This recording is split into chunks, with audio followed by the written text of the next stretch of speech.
Jane was in her final year of veterinary school and had a part-time job as a pet store saleswoman.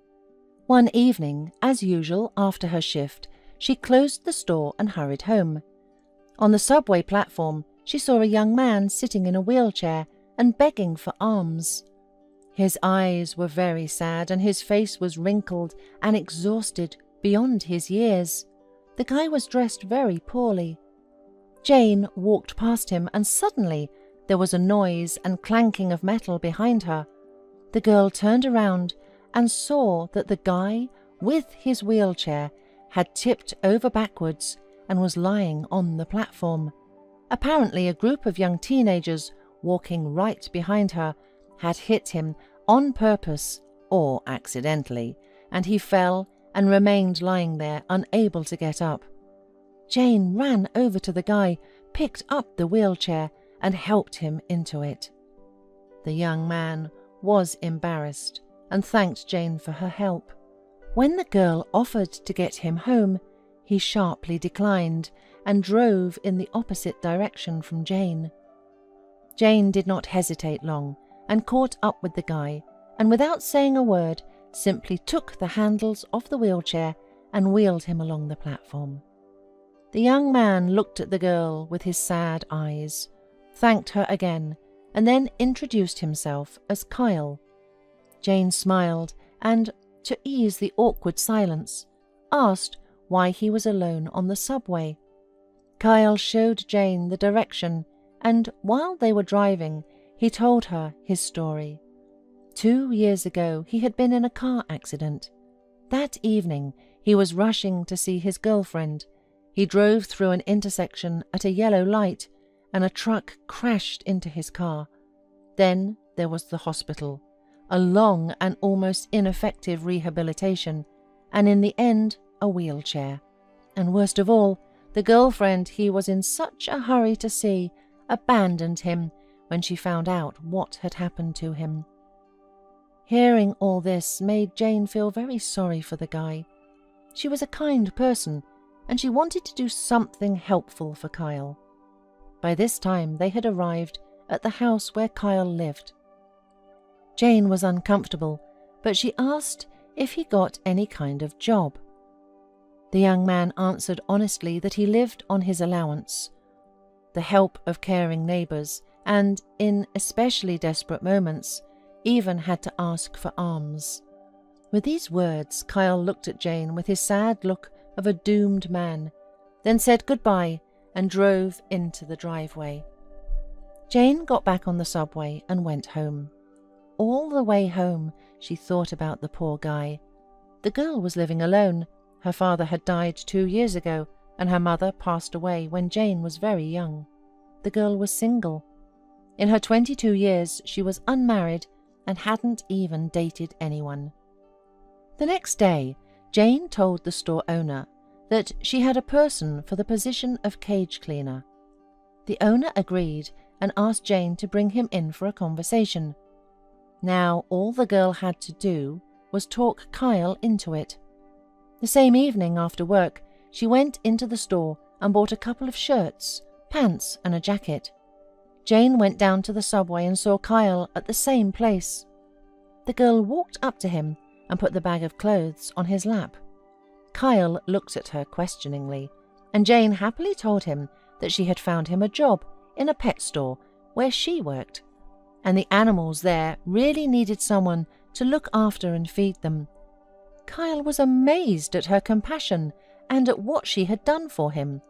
When he asked why Jane was helping him, she simply said it was because he required help. And besides, she remembered well the words of her father. By helping others, you help yourself. 2 days later, Kyle arrived to the pet store. The shopkeeper sympathetically looked at him and briefly explained him his duties. At the beginning, Jane helped the guy, but soon he learned the work and refused her help, deciding to do everything himself. A month passed, and Kyle got his first salary, and he was thrilled about it. In the evening, he invited Jane for a walk, and she agreed. They went to the cinema, and then took a long walk around the city. That is how their first date was. Soon their friendship turned into a romantic relationship. Jane liked this simple guy with a kind heart and a hard fate. 6 months later, Jane suggested Kyle living together. It would be more comfortable, and she wouldn't have to worry about him being alone without her. One night, Kyle had a terrible dream and fell out of bed. When he told Jane that immediately after the fall he felt pain in his leg, the girl clapped her hands for joy. She was now certain it was not that hopeless. They went to a rehabilitation center, and Kyle, to his great joy, was able to get back on his feet. It cost a lot of money, but Jane and Kyle made it. Now the guy walked on crutches, albeit slowly, but without a wheelchair. A few more months passed, and another incredible event happened. Jane left the store early to prepare for exams, and Kyle still stayed to work. When the workday was over, Kyle went to the grocery store, bought some fruit, and slowly walked home. Suddenly, a pickup truck drove out of the corner and collided with a passing car at an intersection. The car overturned and gasoline began pouring out of the tank. Kyle froze in horror, as if it was the same accident that put him in the wheelchair. It was counting down to seconds. Kyle came to his senses and, not realizing what he was doing, threw off his crutches and ran to the car. He smashed the window and opened the door. There was an elderly woman behind the wheel, whom he pulled out with difficulty and tried to pull her away to the curb. But she began to break away and yell hysterically that her granddaughter had been sitting behind her. Kyle shouted at her to move away and was instantly back in the car. A girl of about 6 was crying between the seats, and the guy had a hard time freeing her. The flames grew stronger and stronger, and Kyle understood that he had to get away from the car as quickly as possible. Fortunately, he made it in time. They barely ran 5 meters away from the car when there was an explosion. The girl and her grandmother were crying with shock and happiness that they were alive, and Kyle was sitting on the curb and was also coming to his senses. Soon the fire department and ambulance arrived, as well as reporters who were filming a report and taking interviews. When one of the police officers saw the crutches, he asked who it belonged to. Kyle touched his legs in surprise and said that they were his crutches, but he probably wouldn't need them anymore. At that moment, a reporter came up to him, put a microphone in his hands, and asked how he felt after his feat.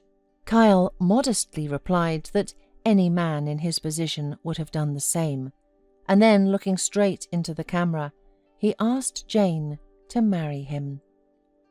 The young people got married a week later. They were celebrating with friends in a small cafe when suddenly 3 people entered. Kyle immediately recognized the elderly woman and the girl he had pulled out of the burning car, but the third person he didn't know.